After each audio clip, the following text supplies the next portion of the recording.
क्या आपकी सांस फूलती है सीढ़ियां चढ़ने में? आप आलसी नहीं हो और अकेले तो बिल्कुल भी नहीं हो।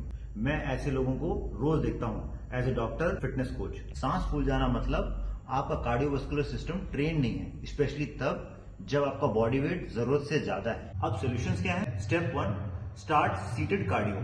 बैठ करके मार्चिंग करना है 2 से 3 मिनट पर डे। स्टेप 2 है step up on low surface like एक स्टेयर्स पे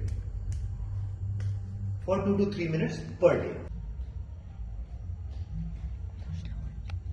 Step 3 है indoor walking for 5 minutes every day. Step 4 है breathe in for 3 seconds, breathe out for 4 seconds. अगर आपकी सीढ़ियां आपको थकाती हैं तो उनको अवॉइड मत कीजिए, उसके लिए तैयार होइए। आपके हार्ट, मसल्स और लंग्स अपने आप उसके लिए अडेप्ट हो जाएंगे। अगर अच्छा लगे तो मुझे फॉलो कीजिए फॉर मोर रियल सॉल्यूशंस।